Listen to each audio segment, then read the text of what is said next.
Hello ladies and gents, Ro here, and welcome to NOandROfilms. Today we're going to be continuing my Apple Weekly News, and let's go ahead and dive straight into the first article of the week, and which covers the growth of Apple. Honestly, you guys, Apple has grown so much over the last few years, or I've started this I want to say about 3 years ago, and just I have personally seen so much growth within Apple. As you can see here, it's already worth over $776 billion as a company, and they beat their own record, which was a high of $774.7 billion on February 2015. So in the past 2 years, the company alone has grown $2 billion, and that's a huge growth number. To me, honestly, if I had just $2 billion in my pocket, I wouldn't know what to do with myself.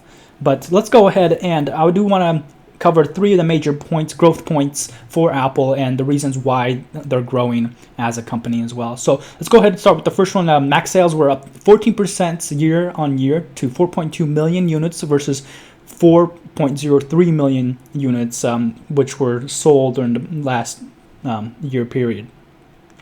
Next, we have the service revenues were up 18% year on year to 7 billion versus the 5.99 billion in the same quarter last year. That's a major increase as well there. And when they say service revenues, that's most likely the Apple Care program they offer with each product they sell, along with add-ons such as the Beats headphones, and you got the various Apple accessories. Finally, over the products revenues, which include the Apple Watch, iPods, AirPods, Beats, they were up to a whopping of 31% year on year to 2.87 billion versus 2.19 billion same quarter last year. This is just ridiculous numbers, you guys.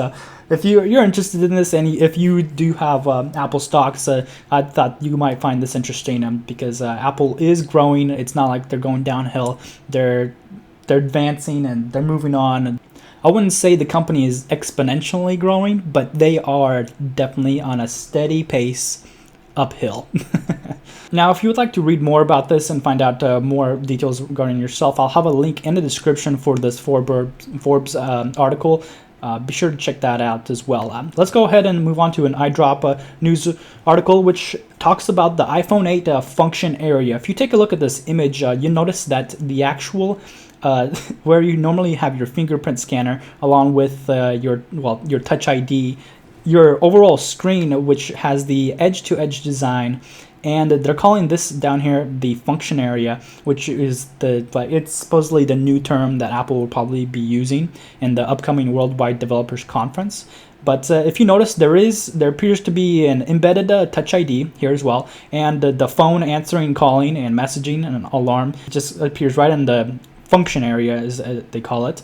Last but not least, I do want to point out that Min-Chin Kuo of KGI Securities originally made the prediction back in February, adding that the final device should be around the same size as the 4.7-inch iPhone 7, but with a much larger display. And this is why, because if you look at this, it's basically edge to edge, and it's going to be the same 5.7-inch iPhone, or no, the iPhone 8 is rumored 5.8-inch iPhone display set aside from the virtual home button and possibly display embedded fingerprint sensor, and that's what we're seeing here as well. Now, staying on the iPhone 8 topic, I'm going to move on to iOS 11, which we were most likely going to see as well introduced in iPhone 8, and they talk about in this article, which I'll have a link in the description as well, they're talking about the intelligent low battery mode and improved FaceTimes, which honestly, those are they're on the low end for things that need to be improved or could be improved on iPhone 8 or within iOS 11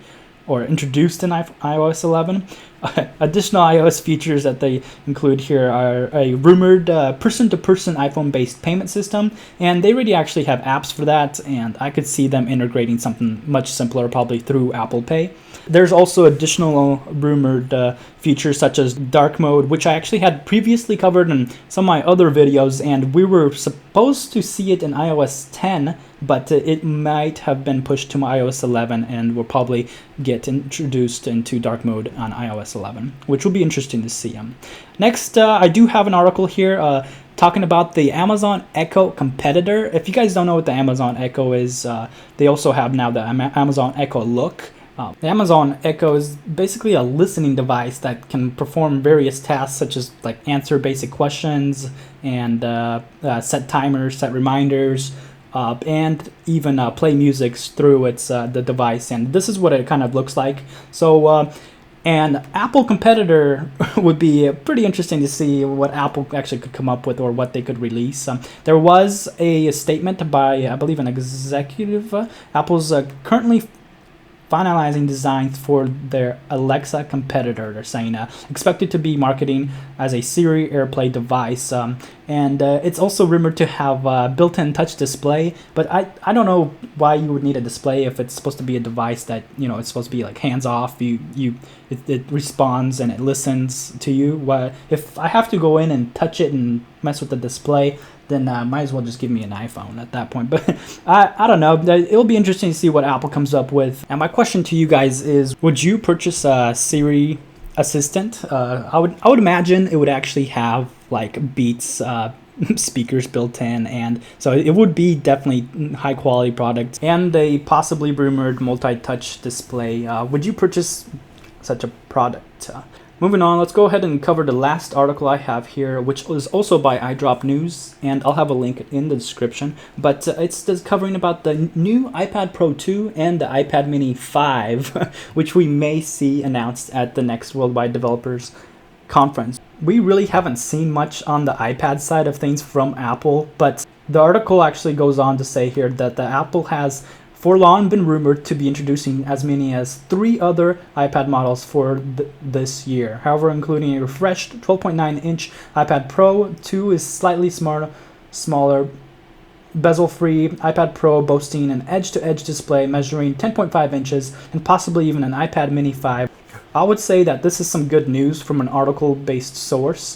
The iPads honestly have not gotten an upgrade or an update in a while, so it'll be interesting to see what Apple has in store for us this year.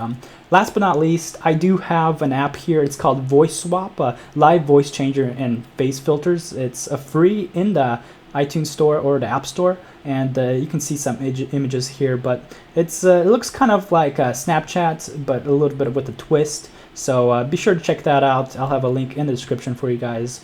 Otherwise, thank you guys for watching. Thank you for joining me on this video, and later. So let my life be